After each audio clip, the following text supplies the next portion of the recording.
பரபரப்புங்கிறது என்னை பொறுத்த வரைக்கும் நான் எம்எல்ஏ ஆன பின்னாடி மட்டுமே நான் பரபரப்பாக இருக்கிறேன் இல்லை.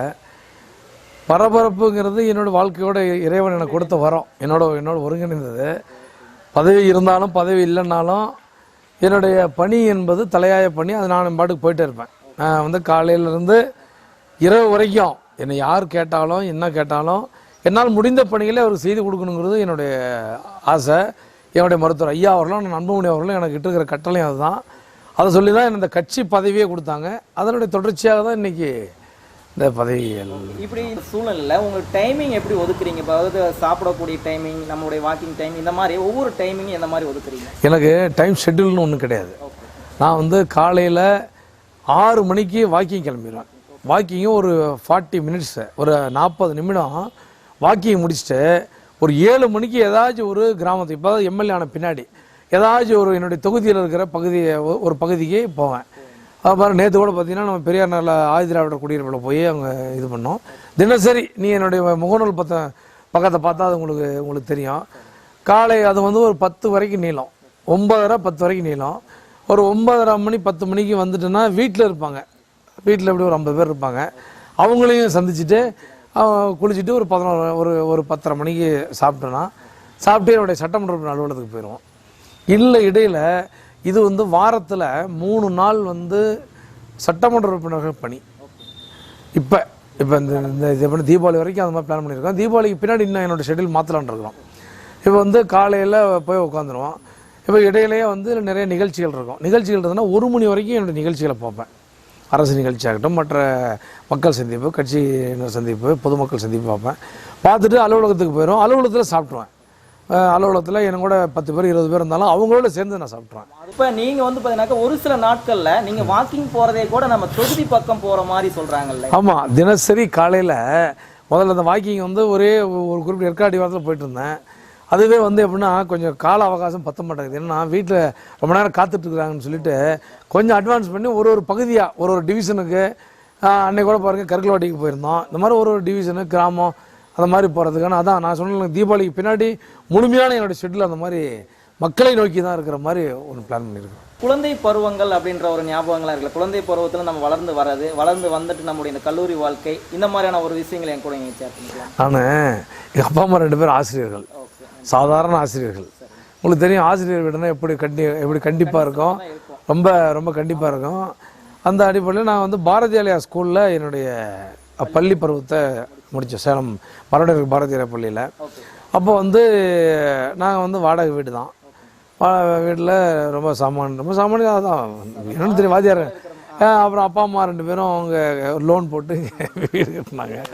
வீடு கட்டி வந்தோம். அப்புறம் அந்த பள்ளி பருவம் முடிஞ்சுது. நானும் எங்கள் வீட்டில் 2 பசங்க தான். நானும் என்னோடய தம்பி தான். டாக்டர் சரவணன் அவர் மருத்துவர். நாங்கள் 2 பேரும் ஒன்றா இது பண்ணோம். அப்புறமா என்னுடைய இப்போ கல்லூரி பருவம் சேலம் சவுடேஸ்வரி காலேஜில் பிஎஸ்சி கெமிஸ்ட்ரி படித்தேன். அப்படி கெமிஸ்ட்ரி படிக்கும்போது என்னுடைய பள்ளி காலம் இறுதியிலேயே என்னை ஐயா ஸ்வீகரிச்சுக்கிட்டார். அப்படின்னா எங்கள் அப்பாவுக்கு வந்து அதாவது ஆசிரியர்லாம் ஒரு இன உணர்வுன்னு கொஞ்சம் அதிகமாக தானே இருக்கும். அந்த அடிப்படையில் எங்கள் அப்பா வந்து ஐயா நடக்கிற கூட்டங்களுக்கெல்லாம் கூட்டிகிட்டு போவார். அந்த கூட்டிகிட்டு போன வகையில் எனக்கு என்னமோ தெரியல, அந்த ஸ்கூல் அந்த காலங்களில் அந்த பள்ளி காலங்கள்லேயே அது +2 முடிச்சுட்டு லீவில் இருந்த காலம் ஐயா வந்து சேலம் வந்திருந்தாங்க. அப்போ வந்து ஒரு நிகழ்ச்சிக்கு வள்ளுவசிலிருந்து ஒரு ஊர்வலம் வருது. அந்த அதுக்காக என் ஐயா எங்கள் அப்பா கூப்பிட்டு போனார். 88 நினைக்கிறேன், 1988 நினைக்கிறேன், 88 அந்த காலகட்டம். அப்படியே கூப்பிட்டு போனார். என்ன கொள்ள அப்படியே தானாக ஒரு சாமானியனான என்ன ஐயாங்கிற ஒரு மகத்தான மனிதர் இழுத்துக்கிட்டார். என்னால் அதிலிருந்து வெளியே வர முடியல. அப்புறமேலும் என் வீட்டில் ஐயோ அம்மானெலாம் கத்துனாங்க. ஐயோ நாங்கள் 2 பேரும் வாதியார், நாங்கள் வந்து நல்ல ஒரு அரசாங்க பணிக்கு அனுப்பணும்னு சொன்னோம், நீ இப்படி கட்சிக்கு போயிட்டாடான்னு சொல்லலாம் ரொம்ப ஒரு மாதிரி வருத்தமாக சொன்னாங்க. அது எவ்வளவோ அடித்தாங்க, உதைச்சாங்க, விடிய அடிப்பாங்க போட்டு 2 பேரும் சாட்டை வாயிலாம் அடிப்பாங்க. அது என்னவோ தெரியல, ஐயா வந்து என்ன ஈர்ப்பு ஏன்னா ஐயாட்ட இருந்து என்ன பிரிக்க முடியல. அதாவது வந்து பாத்தீங்கன்னா மேக்சிமம் இந்த பொது வாழ்க்கையில ஈடுபடுறோம் அப்படிங்கும் போதே பேரண்ட்ஸ் கிட்ட இருந்து வந்து பண்ணாக்க ரொம்ப ரொம்ப வந்து அந்த சப்போர்ட் அப்படின்றது இருக்காது. ஏன்னா நம்ம வந்து பண்ணா தேவையில்லாதது, நமக்கு வீண் சிரமங்கள், அது வேண்டாம் அப்படின்னு சொல்லி தான் இருப்பாங்க. அதே போல உங்க வீட்லயும் அந்த ஒரு இன்சிடென்ட் நடந்திருக்குன்னு சொல்லியிருக்கீங்க. ஓகே, இதெல்லாம் தாண்டி இந்த கல்லூரி காலங்கள் நடந்துச்சு இல்லைங்களா? உங்களுக்கு ஆல்ரெடி நீங்க +2 படிக்கும் போதே எனக்கு இந்த ஈர்ப்பு வந்துச்சுன்னு சொல்றீங்க. ஸோ கல்லூரி வாழ்க்கையில உங்களுக்கு முழுக்க முழுக்க வந்து பாத்தீங்கன்னா இந்த படிப்பு மேல அனுபவம், அதாவது ஈர்ப்பு இருந்ததா இல்ல இந்த நம்ம கட்சி? எனக்கு நல்ல ஞாபகம் இருக்குங்க. ஃபர்ஸ்ட் இயர்ல எனக்கு முதல் ஆண்டு 2வது செமஸ்டர் எக்ஸாம் அன்னைக்கு ஐயா வந்து சேலத்தில் ஒரு நிகழ்ச்சிக்கு வராங்க.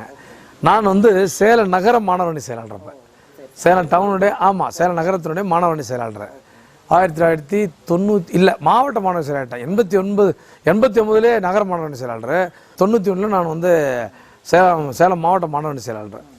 சேலம் இந்த போஸ் மைதானத்தில் நேரு கலையரங்கத்தில் ஒரு மாநாடு, அதற்கான ஏற்பாடுகள் முழுக்க அது மாநாடு மிக பிரமாண்டமாக நடத்தணும். அது ஒரு மிகப்பெரிய வரலாறு. அந்த கூட்டத்தில் தான் என்ன முத ஐயா வா அருள் அப்படின்னு என்னை கூப்பிட்ட அந்த ஒரு தருணம். அதுதான் இன்னைக்கு வரைக்கும் அந்த எழுச்சி, அதாவது இளைஞர்களோட எழுச்சி நாயகன் அப்படின்றது இன்னைக்கு வரையும். எழுச்சி நாயகன்னா எங்களுக்கு அண்ணன் அன்புமணி ராமதாஸ் இளைஞர் எழுச்சி நாயகன். நாங்களாம் நம்ம சேலம் மக்களுக்குன்னு சொல்றேன். அதாவது நம்ம சேலம் மக்களுக்கு அருள் அண்ணா அப்படின்னாலே இளைஞனுடைய எழுச்சி நாயகன் அப்படின்ற ஒரு தாத்து, அதாவது அவங்க மனசுக்குள்ள இருந்துச்சு. இல்லை தம்பி, நான் என்ன சொல்றேன்னா, என்னை பொறுத்த வரைக்கும் இன்னைக்கும் என்னுடைய மனசுல இருக்கிறது, நான் எங்களுடைய ஐயாவுடைய தொண்டன், எங்களுடைய அண்ணன் அன்புமணி ராமதாசுடைய தம்பி, அவருடைய தொண்டன். இதுதான் எனக்கான நிரந்தரமான பதிவா நினைக்கிறேன். ஐயா, அப்புறம் அடுத்தது வந்து பாத்தீங்கன்னாக்க, இப்ப நீங்க இந்த பொறுப்பு எடுத்துட்டு இருக்கீங்க இல்லையா? இப்ப இந்த ஒரு 5 மாத இடைவெளியில மக்கள் பணி அப்படின்னு சொல்லிட்டு அதிக அளவுல நீங்க வந்து பண்ணாக்க செயல்பட்டு இருக்கீங்க. இதுல உங்களுக்கு எந்த அளவுக்கு ஒரு மன திருப்தி கிடைச்சிருக்கு? எனக்கு மன திருப்தி இன்னும் கிடைக்கல. எப்படின்னா நிதி பற்றாக்குறை ஒரு பக்கம். மாநகராட்சி எனக்கு எப்படின்னா, நம்முடைய தொகுதி வந்து தமிழ்நாட்டில் எந்த தொகுதியும் இல்லாத அளவுக்கான ஒரு தொகுதி.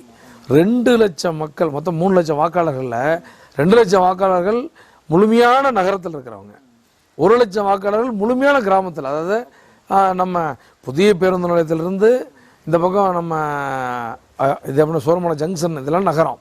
அதுக்கு மேலே கருக்கல்வாடி, இந்த பக்கம் முத்துநாயகம்பட்டி, இங்கே நம்ம கோட்டை அது வந்து அந்த மாதிரி ஒரு 20 பஞ்சாயத்து முழுக்க கிராமங்கள். இதில் பொறுத்த வரைக்கும் நகரத்தில் நிதி பற்றாக்குறை ரொம்ப திண்டாடுது. நகராட்சி நிர்வாகம் இன்னைக்கு ஆட்சியாளர்கள் வந்து ரொம்ப அருமையாக பண்ணணும்னு நினைக்கிறாங்க. நம்முடைய தமிழ்நாட்டை முதலமைச்சரை பொறுத்த வரைக்கும் அவரும் நிறைய இறங்கி மக்களுக்கான சேவையாற்றணும்னு நினைக்கிறாரு. ஆனாலும் கூட அந்த நிதி பற்றாக்குறை அவரை ரொம்ப ஒரு மாதிரி இது பண்ணுது. அதனால் நம்ம வந்து ஒரு 10 வேலை, ஒன்றும் சின்ன வேலைகள் மக்கள் சொல்கிறாங்கன்னா அதை செய்ய முடியுது. ஒரு பெருசாக ஒரு திட்டங்கள், ஒரு சாக்கடை போடணும், ஒரு ரோடு போடணும் அப்படின்னு சொல்லும்பொழுது அதை வந்து அதிகாரிகளுடைய நிலை எனக்கு தெரியுது. அதனால் அவங்கள ரொம்ப கசக்கிறதுக்கு என்னால் முடியாதனால என்னுடைய பணி இந்த 5 மாத பணிங்கிறது முழுமையான திருப்தியான பணி இல்லை.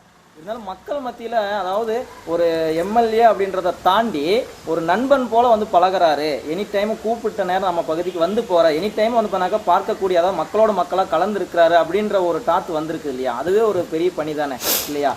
அந்த பேருங்கிறது எனக்கு இப்போ எம்எல்ஏவாக தான் அந்த பேர் இப்போ புதுசு. என்னை பொறுத்த வரைக்கும் என்னை பற்றி தெரிந்த பாட்டாளி மகிழ்ச்சிக்காரங்களுக்கும் பொதுமக்களுக்கும் அருள்ங்கிற ஒருத்தனை எப்போ வேணாலும் சந்திக்க முடியும். அதாவது நான் சொன்னல முதல்ல 1988 நான் அரசியலுக்கு வந்தேன். 89 நான் முழு நேரம் அரசியல்வாதியாக மாறிட்டேன். இன்னைக்கு வரைக்கும், அதாவது சேலம் நகர மாணவரணி செயலாளர், சேலம் மாவட்ட மாணவரணி செயலாளர், அதுக்கு அடுத்தது பாட்டாளி மகிழ்ச்சியுடைய மாநில மாணவரணி செயலாளர், மாநில மாணவரணி தலைவர், மாநில இளைஞரணி செயலாளர், அப்படிலாம் பல பதவிகள் இருந்தது. கடந்து தான் நான் இன்னைக்கு மாநில துணை பொதுச் செயலாளர், இன்றைக்கி நீ எம்எல்ஏ சட்டமன்ற உறுப்பினரா நான் தேர்வாகியிருக்கேன். என்னை நன்கு அறிந்தவர்கள், அதாவது முதல்ல சின்ன வட்டம் நான் மாணவரணி, அதுக்கடுத்து இளைஞரணி கொஞ்சம் பெரிய வட்டம், அப்புறம் மேலே கட்சி துணை பொதுச் செயலாளர் இன்னும் கொஞ்சம் பெரிய வட்டம். ஒவ்வொரு வட்டத்திலும் என்னோட நெருங்கி இருந்தவங்களுக்கு தெரியும். இது அருள் வந்து புதுசாக பார்க்குறவங்கள தான் அருள் வந்து ஏதோ ஒரு மாதிரி ஓடுற முடியாதாங்கிற மாதிரி அதிகமாக தெரியும். என்னுடைய ரொட்டீன் டியூட்டி, இந்த வழக்கமான பணி இதுதான், அதுதான் என்னோட வழக்கமான பாணியம். கட்சி பணியை தாண்டி இன்னைக்கு மக்கள் பிரதிநிதியாக நம்ம வந்துட்டோம் இல்லையா? இப்போ இருக்கிற அணுகுமுறைக்கும் எப்படி இருக்கு? இப்போ கட்சியினுடைய பொறுப்பாளர், கட்சியினுடைய தலைவர்கள் ஒருத்தராக நான் இருக்கும்போது கொஞ்சம் கோபம் அதிகமாக வரும். இப்போவும் வந்து எனக்குள்ள அந்த கோபம் சில நேரத்தில் தலை காட்டும். ஆனால் நான் நிச்சயமாக அந்த மக்கள் பிரதிநிதி எம்எல்ஏங்கிற அடிப்படையில் கோபமே படக்கூடாது, யாரும் மனசும் புண்படக்கூடாது அப்படிங்கிறதுல ஒரு உறுதி பூண்டு. அதாவது அந்த 3 மாதம் எனக்கு தெரியல, அது முதல் 3 மாதம். இப்போ 2 மாதமாக நான் என்ன ஒரு ஒழுங்குமுறைப்படுத்திட்டு வரேன். ஜனவரியிலிருந்து இன்னும் நிறைய மாற்றங்கள் ஏற்படுத்தும். சொல்லுவாங்க இல்லையா, கோபம் உள்ள இடத்துல தான் குணம் இருக்குன்னு சொல்லுவாங்க இல்லையா, அதை நம்ம உங்ககிட்ட எதிர்பார்த்துருக்கோம். ஏன்னா நிறைய நாங்கள் வந்து பார்த்தீங்கன்னாக்கா பார்த்துருக்கோம். என்னை பொறுத்த வரைக்கும் நான் ஒரு சாதாரணமான வாத்தியார் வீட்டு பையன். என்ன வந்து ஒரு சாமானியன் என்ன வந்து இந்த சேலம் நகரத்தில், அதுவும் குறிப்பாக வீரபாண்டியார் வந்து அது அந்த நான் இப்போ உட்காந்துருக்கிற அலுவலகம், என்னுடைய சட்டமன்ற அலுவலகம் வீரபாண்டியார் வந்து அவருக்காக கட்டிக்கிட்ட அலுவலகம். அப்போ முதல்ல வீரபாண்டி சட்டமன்ற தொகுதியாக இருந்தது. அந்த அலுவலகத்தில் என்ன மக்கள் உட்கார வச்சிருக்கிறாங்கன்னா அது மக்கள் தான். மக்களுக்கு நான் எப்படி நன்றி சொல்கிறதுன்னு தெரியல. நான் வந்து மக்களுக்கு அருள் கிடைச்சுன்னா மக்கள் தான் அந்த அருளுக்கு அருள் கொடுத்துருக்காங்க. அவங்களுக்கு நான் சேவையாற்றணும். அவங்களை என்ன தேர்வு செஞ்சது அவங்க வந்து நான் என்னோட மனசு அடிக்கடி சொல்லும். காலை எந்திரிச்ச உடனே வாக்கிங் 5:30 மணிக்கு எந்திரிச்சு கிளம்பும்போது முடிச்சோடனே என்னோடய செல்ஃபோனில் எங்கள் ஆயா ஃபோட்டோ இருக்கும், அம்மனின்னு சொல்லிட்டு எங்கள் பாட்டி ஃபோட்டோ. அதான் எங்களை வளர்த்துறது கடவுள் மாதிரி. எங்கள் அம்மாவுக்கு வந்து நான் என்னோடய தம்பி 6 மாத குழந்தை, நான் 2.5 வயசு பையனாக இருக்கும்போது எங்கள் அம்மாவுக்கு அரசு பணி கிடச்சி அவங்க எங்களை விட்டு 80 கிலோமீட்டர் தூரத்துக்கு எப்படின்னா போயிட்டாங்க. அவங்க எங்கள் பாட்டி தான் வளர்த்துனாங்க. முதல்ல அது எங்களுடைய ஆரம்ப காலத்துலேருந்து வழக்கம். எங்கள் பாட்டி முதல்ல முடிச்சுட்டு உடனே நான் நினைக்கிறது இந்த மக்கள். இதுக்கு முன்னாடி வந்து எப்படியே ஃபீலிங் இந்த 6 மாதமாக எந்திரிச்சு உடனே சேலம் மேற்கு தொகுதியில் இருக்கிற அப்படியே ஒவ்வொரு மக்களும் அப்படியே எனக்கு ஒவ்வொரு பகுதியும் எனக்கு கண்ணுக்கு முன்னாடி வரும். அந்த நேரம் தான் நான் முடிவு பண்ணுவேன் எங்கே வாக்கிங் போகிறேன்னு. நான் முன்னாடி எல்லாம் திட்டமிட்டு போகிறதில்ல. அப்போ நான் எந்திரிச்சு சொல்லுவேன், ஏப்பா இன்றைக்கி இந்த ஏரியாவுக்கு வாக்கிங் போகலான்னு சொல்லிட்டு உதயாளர்கிட்ட சொல்லுவோம். அப்புறம் அங்கே அந்த லோக்கல் இருக்கிற பொறுப்பு. அதனால் அருளுக்கு அருள் கொடுத்தவங்க அவங்க தான். அதாவது எப்பவுமே உங்க முகத்துல அந்த ஒரு பொன் சிரிப்பு அப்படின்றது இருந்துகிட்டே இருக்கு இல்லையா, எப்பவுமே வந்து பண்ணாக்க பொன் சிரிப்போட புன்னகையோட இருந்துட்டு இருக்கீங்களா, உங்களுக்குன்னு அந்த கோபங்கள் அப்படின்றது எந்த நேரங்கள் உங்களுக்கு வரும்? என் கூட இருக்கிறவங்க கேளுங்க, என் மனைவி கேளுங்க சொல்லுவா. நான் கடுமையான கோபக்காரன் தான். அது வந்து அது காலம்தான். ஐயாவும் எங்கள் சின்னையாவும் தான் பதவி வரும் பொழுது பணிவு வர வேண்டும்னு சொல்லிட்டு புரட்சி தலைவர் எம்ஜிஆர் சொன்னார்ல, ஒரு பாட்டில் கூட பாடினார்ல, அந்த பாட்டு. அதனால தான் வந்து என் கூட இருக்கிறவங்களாம் கேட்டால் தெரியும், தனியாக கேள்வி சொல்லுவாங்க ரொம்ப மோசமான. இருந்தாலும் கூட இப்போ கோவப்படுறதில்லை, அவங்ககிட்ட இப்போ கோவப்படுறதில்லை. கட்சியால் வழங்கப்பட்ட பொறுப்புகள் என்னென்ன, அது அடுத்து வந்து பார்த்தாக்கா மக்கள் பிரதிநிதியாக வழங்கப்பட்ட. அதான் நான் முதல்ல சொன்னேன், கட்சி வந்து எனக்கு வந்து சேலம் நகரத்தினுடைய மாணவரணி செயலாளர் 89, 91 மாவட்ட மாணவரணி செயலாளர், 94 மாநில மாணவரணி செயலாளர், மாநில மாணவரணி தலைவர், மாநில மாணவரணி செயலாளர், அவர் மூலம் மாநில இளைஞரனுடைய செயலாளர். நம்முடைய சென்னை அன்புமணி ராமதாஸ் அவர்கள் கூட பணியாற்றின வாய்ப்பு. மாநில இளைஞரணி தலைவர் அவர், நான் செயலாளர். அப்புறமேலும் மாநில துணை பொதுச் செயலாளர் பாட்டாளி முடிச்சு இன்றைக்கு வரைக்கும் அந்த பொறுப்பு இருந்தேன். இப்போ எங்கள் கட்சி விதியின் அடிப்படையில் அந்த பொறுப்பு வந்து கலைக்கப்பட்டிருக்கிறது. புதிய பொறுப்பு ஐயா என்ன பொறுப்பு கொடுத்தாலும் அதை ஏற்று நான் செயல்படுவேன். மக்கள் பிரதிநிதியாக இது வரைக்கும் நான் மக்கள் பதவிங்கிறது ஒரு வார்டு மெம்பர் கூட நான் ஆகலை, வார்டு மெம்பர் கூட ஆனதில்லை. நான் பல தேர்தலில் போட்டிட்டாலும் கூட தோல்வி தான் சந்திச்சிருக்கிறேன். இந்த முறை மட்டும்தான் எனக்கு முதல் முறையாக சட்டமன்ற உறுப்பினராக மக்கள் தேர்ந்தெடுத்திருக்காங்க. அதில் வந்து பார்த்தீங்கன்னா இந்த சேலம் மேற்குக்கு மட்டும் மக்கள் வந்து பார்த்தீங்கன்னாக்கா ரொம்ப ப்ரிஃபரன்ஸ் கொடுத்து ரொம்ப எதிர்பார்ப்போட நம்ம அருளண்ணா வந்து பார்த்தீங்கன்னாக்கா வரணும் அப்படின்ற ஒரு எதிர்பார்ப்பு ரொம்ப இருந்தது அப்படின்னு சொல்லி எல்லாம் பேசினார் அந்த காலகட்டத்தில். ஸோ அதை நீங்கள் எப்படி அதுக்கு வந்து எங்கள் மக்கள் வந்து என் மேலே வச்சிருந்த ஒரு பச்சாதாபனை கூட சொல்லலாம். ஏன்னா தொடர்ந்து தோல்வியை சந்திக்கிறான் அருள். எப்போ 2 தடவை மேலே நின்றுட்டான் பாவம், அது தோத்துட்டான். எம்பிக்கு சீட்டு கொடுத்தா அதுவும் போயிடுச்சு. எம்எல்ஏவுக்கு ஒரு தடவை நின்று தோத்துட்டான், ஒரு தடவை சீட்டு போயிடுச்சு. இந்த மாதிரி 6வது முறையாக நிற்கிறான் தம்பி பாவம். அவனை வந்து இந்த தடவை தோக்கடிக்கக்கூடாது அப்படின்னு சொல்லிட்டு இந்த தேர்தலில் யார் என்னை வெற்றி பெற வச்சாங்கன்னு என்னால் சொல்ல முடியாது. எப்படின்னா அவங்க இந்த எம்எல்எம் சொல்லுவாங்க தெரியுங்களா, இந்த எப்படி செயின் மாதிரி போட்டு பண்ணுவாங்களா, அந்த மாதிரி யார் எனக்கு ஓட்டு கேட்டாங்கிறது என்னால் இன்னைக்கு வரைக்கும் முடிவு செய்ய முடியல. எல்லாம் ஓட்டு கேட்டாங்க. எப்படின்னா நகரத்தில் 21,500 ஓட்டு வித்தியாசத்தை எனக்கு அந்த வாக்கை அந்த வெற்றி கொடுத்தாங்கன்னா அது வந்து அவர்களுடைய ஒவ்வொரு மக்களுடைய ஒரு இதுதான். அதே போல் வந்து பார்த்தீங்கன்னாக்கா நீங்கள் வெற்றி பெற்றவொன்னே அறிவிச்சிருப்பாங்க இல்லையா, அதாவது சேலம் மேற்கு சட்டமன்ற உறுப்பினராக அருள் அவர்கள் வெற்றி பெற்றார்னு அறிவிச்சாங்க இல்லையா, அந்த ஒரு நொடி பொழுது உங்களுக்கு எப்படி இருந்துச்சு? என்னை வெற்றி பெற்றான்னு சொன்ன உடனே என் கண் முன் நிழலாடியது, நான் வந்து 5 தேர்தலில் தோற்றதான் எனக்கு கண்ணுக்கு முன்னாடி வந்துச்சு. நான் வந்து தோற்று நிற்பேன், வெற்றி பெற்றவங்க மாலை மரியாதை பட்டாசு வெட்டிச்சுக்கிட்டு அப்படியே ஒரே கும்மாளம் போட்டு ரொம்ப சந்தோஷமாக போவாங்க. நான் வந்து முதல்ல ஆனால் அந்த மாதிரி பட்டாசுலாம் வெளியாக இருக்குது, ரெடியாக இருக்குது, மாலை வாங்கிட்டு வந்துருந்தேன். இவங்கெல்லாம் ஆள் வேறு மாலை வாங்கி வச்சுக்கிட்டு பட்டாசு ஸ்வீட்லாம் வச்சுட்டு நின்னாங்க. நான் அவங்கள்ட்ட தெளிவாக சொன்னது, மோளங்கள்லாம் இருந்துச்சு. எனக்கு வந்து எனக்கு அப்படியே என்னை எதிர்த்து நின்று தோல்வியோடு இருந்தவர் எனக்கு முன்னாடியே கிளம்பி போயிட்டார். இருந்தாலும் கூட அவருடைய ஆட்கள்லாம் அங்கே இருந்தாங்க. நான் 5 முறை அந்த அந்த வழியை கண்டவன். அதனால் என்ன சொல்லிட்டேன், தம்பி நான் வெளியே வரணும்னா மோளம் இருக்கக்கூடாது, மாலை போட்டுக்க மாட்டேன், பட்டாசு வெடிக்கக்கூடாது, வேணா உங்கள் ஆசைக்கு இனிப்பு வழங்கி கொடுங்க, கேட்க வெட்ட மாட்டேன், இனிப்பு வழங்க கொடுங்க, அதை நான் எல்லாத்துக்கும் கொடுக்குறேன், அது வரைக்கும் நான் வரமாட்டேன். 1 மணி நேரம் அதுக்காக நான் உள்ளே இருந்தேன், வெளியே வரமாட்டேன்னு உள்ளே இருந்தேன். ஆமாம், அந்த ஆடம்பரத்தை நீ பண்ணுனா நான் வெளியே வர மாட்டேன், உள்ளதான் இருப்பேன்னு சொல்லிட்டு அந்த. ஆனால் என்னால் இந்த வெற்றியை நம்ப முடியல முதல்ல. ஏன்னா என் மனசு எப்படின்னா தோல்வியே கண்டு அப்படியே வறண்டு போன மனசு. அதனால நான் துவளலாம் மாட்டேன், வறண்டு போயிடுச்சு அந்த மனசு. அது அப்படியே ஒரு மாதிரி வறண்டு போச்சு அந்த மனசு. இப்போ நம்ம ஜெயிச்சிட்டோமான்னு என் மனசு கேட்டே இருந்துச்சு. சொல்ல இதான் கூட அந்த நேரத்தில் எனக்கு மனசு என்ன சொல்லிச்சு, வேணாம் அந்த ஆடம்பரம் வேண்டாம், பட்டாசு வெடிக்கக்கூடாது அப்படின்னு சொல்லிட்டு அவங்களாம் வெளியே அனுப்பிச்சி விட்டு தான் அப்புறமேல் நான் வந்து அந்த கூட்டத்தில் அவங்களோட அன்பான ஒரு வரவேற்பு எடுத்துக்கிட்டேன். அதாவது பார்த்தீங்கன்னா பெரியார் கொள்கையும் மார்க்சிஸ்ட் கொள்கையும் வந்து பார்த்தீங்கன்னாக்கா ஐயா கிட்ட வந்து பார்த்தீங்கன்னாக்கா அது வந்து ஒரு ரொம்ப ஈர்ப்பாகவே இருந்துச்சு இல்லைங்களா? ஸோ அவரு கூட நீங்கள் பயணிக்கும் போது அதை வந்து பார்த்தீங்கன்னா நீங்கள் அதை எந்த மாதிரி நீங்கள் ஃபீல் பண்ணுறீங்க? ஐயாவை பொறுத்த வரைக்கும் நான் தான் முதல்ல சொன்னேன், அந்த காந்தம் இந்த ஒரு சாதாரண ஒரு மாணவனை ஈர்த்துது.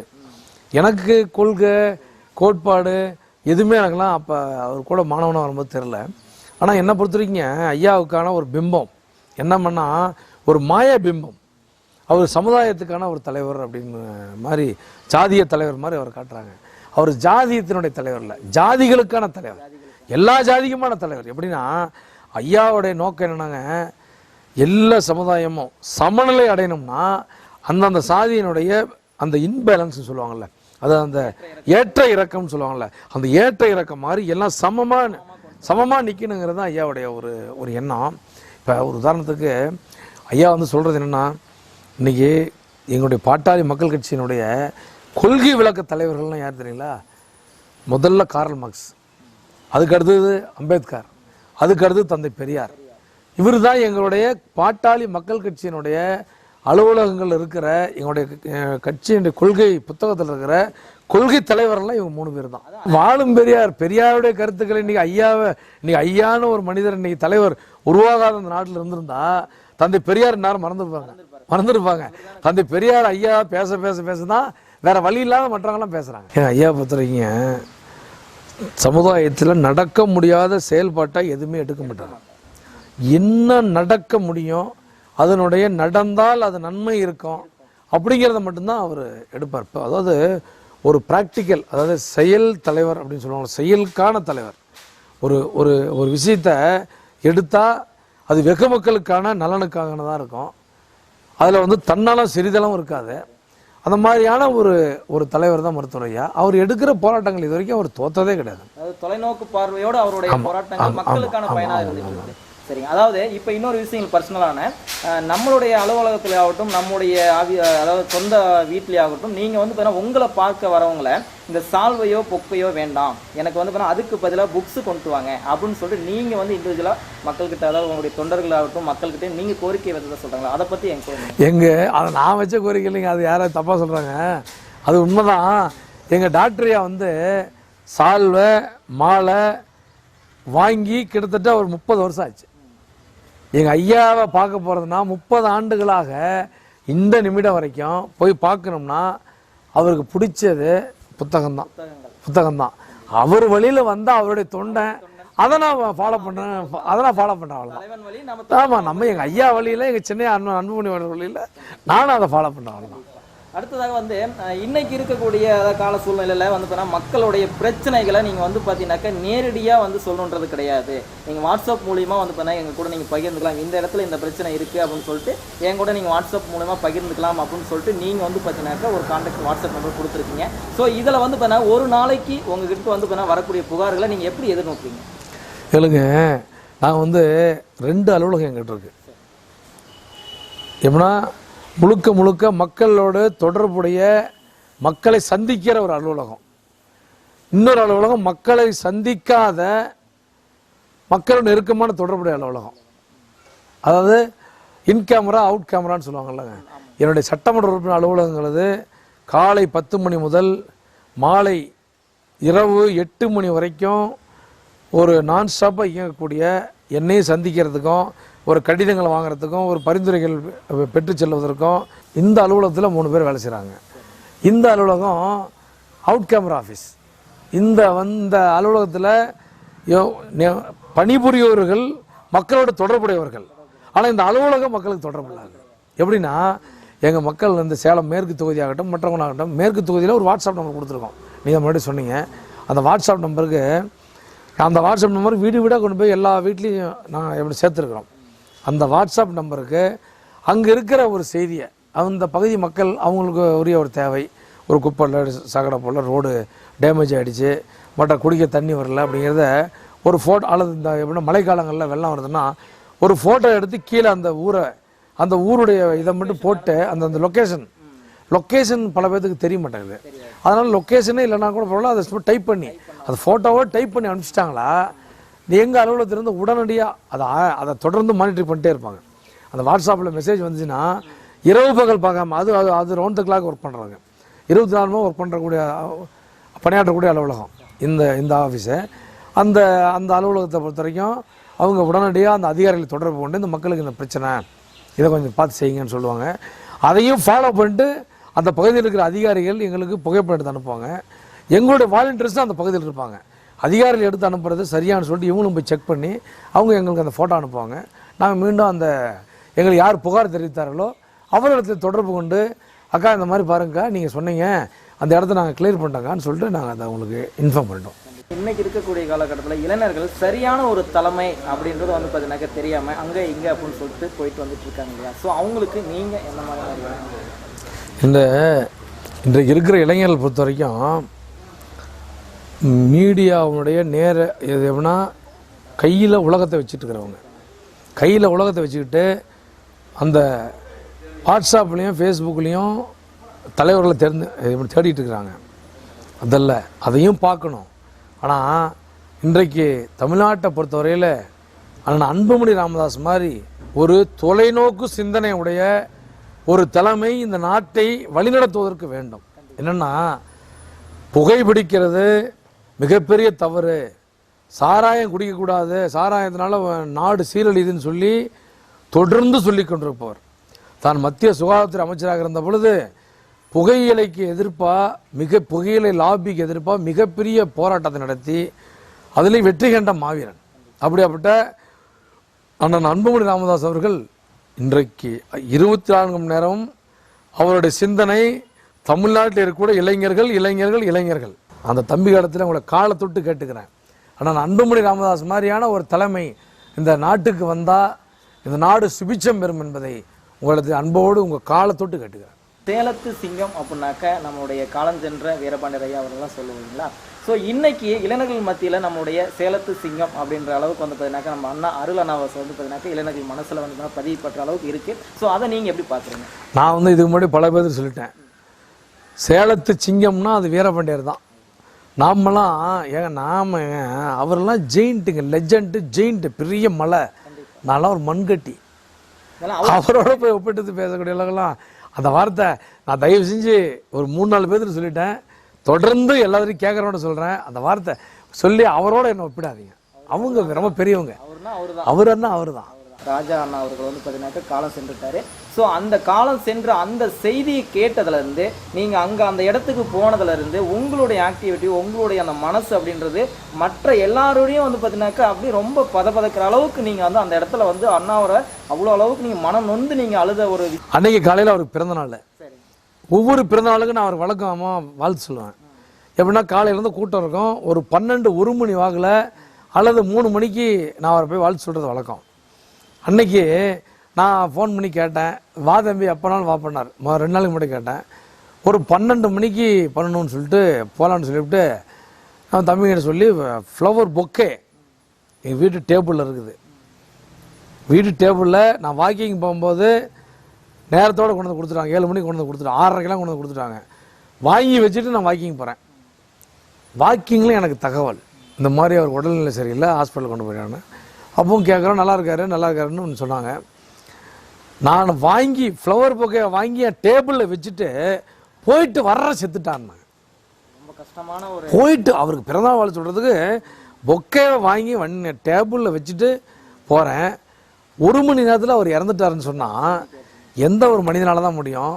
அது மட்டும் இல்லாமல் நான் ஒரு நல்ல ஒரு மனசு ரொம்ப வேதனை பிடிச்ச தவிர ஒரு மாதிரி ஸ்திரத்தன்மையோடு தான் போனேன். அங்கே போனோடனே அவருடைய முகத்தை பார்த்தோன்னே அப்படியே படுத்துருக்கிற மாதிரியே. ஏன்னா அது அந்த அளவுக்கு ஒரு வேதனையான ஒரு தருணம். அதனால என்னை அறியாமல் நான் அது கொஞ்சம் கத்திட்டேன். ஸோ அந்த அளவுக்கு உங்களுடைய உறவுகள் அந்த அளவுக்கு மேம்பட்டு இருந்துச்சு இல்லையா?